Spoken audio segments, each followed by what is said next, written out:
All right, where are we at? What are we doing today? We're at the Ag Expo.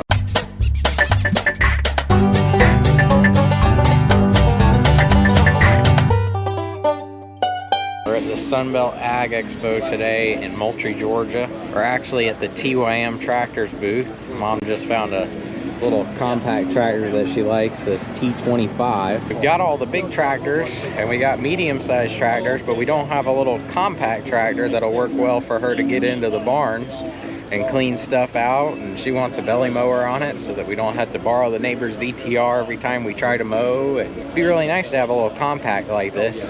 I want to go look at the big equipment and have fun on the big stuff today, but we're gonna also look at the little tiny stuff for her. And we got Dad with us over here too, so we're gonna look at everything. We're gonna be here all 3 days. This is day one, so we're gonna keep moving. All right, we're gonna take a look at the deer booth. We're not huge fans of John Deere, but you know, it gets the job done most of the time. So we'll take a sponsorship. Yeah, we'll take a sponsorship. We like John Deere. Now we like John Deere. We're gonna take a look in here and see what all they got to offer. This would be a bit of an improvement over the Vicon.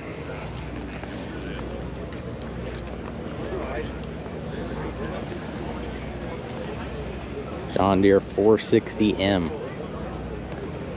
That's a very big improvement over the Vicon. So we're at the Crone booth right now. One of the guys that I watch on YouTube, Boehm Farms, uses a Crone tedder right now. Just looked at the ones over there. They got 2 of them. I really like one of the features on them that he highlights in the video, where you can actually offset it so that it throws your hay back into the field instead of out of the field.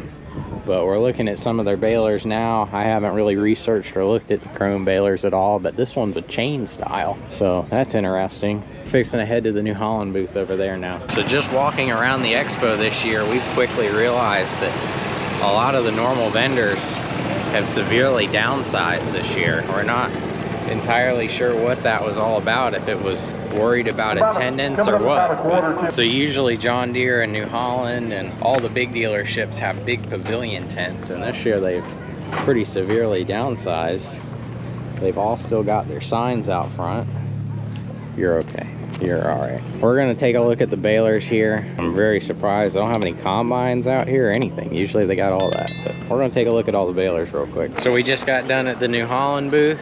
Took a look at the 450 utility baler and talked to one of the guys there at the booth, and he said that there's a gentleman that's probably about to trade in 4 of the utility balers at the local dealership and to be looking out for them. So might have to take a look at those.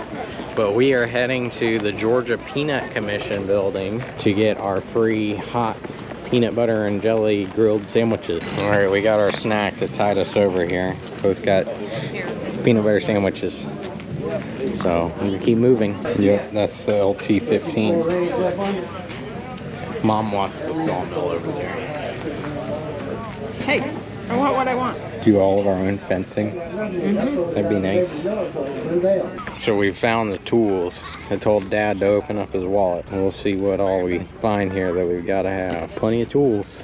So Dad and I were talking, and I think we're going to trade in the Kubota M135, and I think that's going to be the new one right there. It's only slight. If it takes def, we don't want it. Oh no, it's going to take def, but it's only slightly larger. I think it would suit our needs perfectly. I think the M135. Around the muffler. The M135's gotten a little bit too small for our needs. M8201. Yeah, 201 horse. That extra horsepower makes all the difference. Just a few extra ponies than what we've already got.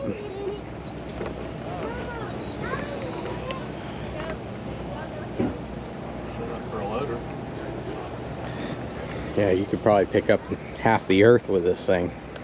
And it's got the duals on it, factory. I'm making an executive decision. We're purchasing this. No. Absolutely we are. This is fantastic. It's got my built-in monitor already for my baler. Stop watching TV.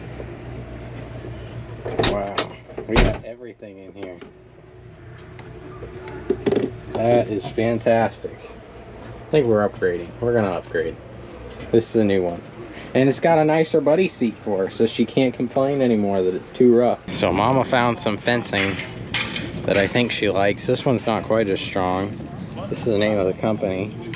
We've been kind of making our rounds around the show the past hour or two, and I haven't had the camera out a whole lot, but this company's got some really strong fencing back over there that I think we're sort of interested in. It is some strong material. So we're going into the beef cattle pavilion now. We've lost Dad. He's disappeared.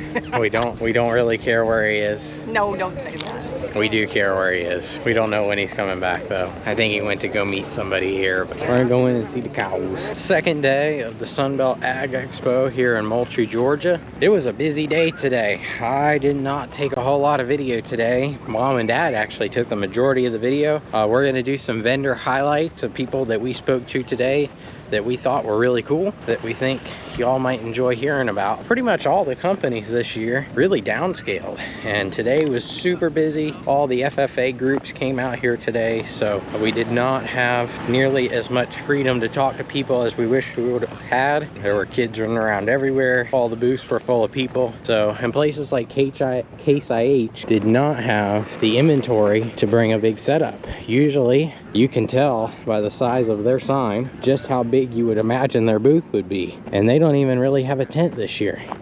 Usually they have a massive pavilion and just about every make and model of their tractor out here. And this year they've got probably, since I was so rudely interrupted by my GoPro dying, Case has really only got like 5 or 6 tractors out here. And usually they have a massive pavilion. So a lot of these companies are struggling with inventory this year, struggling with workforce, and a lot of other stuff's going on. So unfortunately the show was not as big and beautiful as it usually is, but it's fun nonetheless. You might be able to see there's a plane up there in the sky. The Ag Expo is actually on an old airport, so it is truly hard to encapsulate on video just how large this place really is. I am at pretty much the very back of the show right now. The field demos are out that way, and that is the water tower all the way out there at the front, about a half mile, maybe more away from me right now. Might even be a mile. I know Mom's already done somewhere around 12,000 steps today. That was my alarm. It is 4:30 right now, and there is a vendor up towards the front of the expo who has a booth with a ton of tools, and I've been trying to find really nice impact socket in a case at a decent price. Go everywhere and look at them online and they're like $65 plus. I found a guy who's got them for $35, and it doesn't skip any sockets, so that's nice. So we're walking past New Holland set up here. Usually they've got a big pavilion as well and some combines, and this year they don't have any of that. They've got some balers. They've got my dream baler sitting right there. Well, 2 of them. I'd love to have one of these square balers as well, but this is really what I'm aiming towards, and I'm hoping to get one sooner rather than later. I love these little 450 utility balers. I've seen absolutely fantastic reviews on them, and everybody seems to like them. I just can't imagine having a baler this big. I don't see the point in it for somebody like me. Now, if you're running a commercial operation, doing thousands of bales a year, yeah, I would consider it, but I'm going to be doing mostly personal and small commercial stuff, 3, 4, 5 people, and only probably putting up 500 or 600 bales a year at the most. So I really don't need a massive baler. I just need something that's reliable, compact, and makes a nice looking bale. But yeah, there's the New Holland booth, and hopefully the amount of walking that I'm doing here actually encapsulates just how large this place is. It really is a massive show. I'm probably gonna butcher this, but I want to say it's somewhere around 250 acres.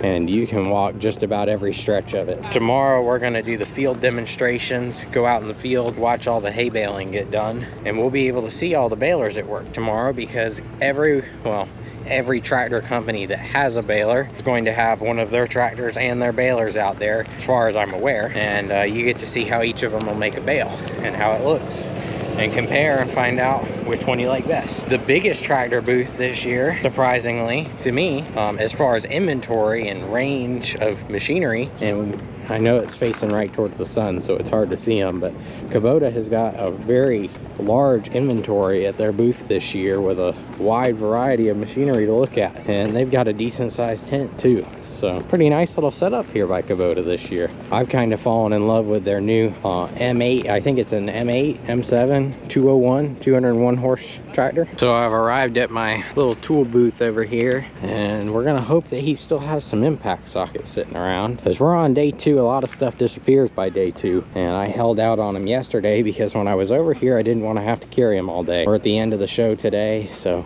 I'm figuring I can pick him up now that we're at the end of the show.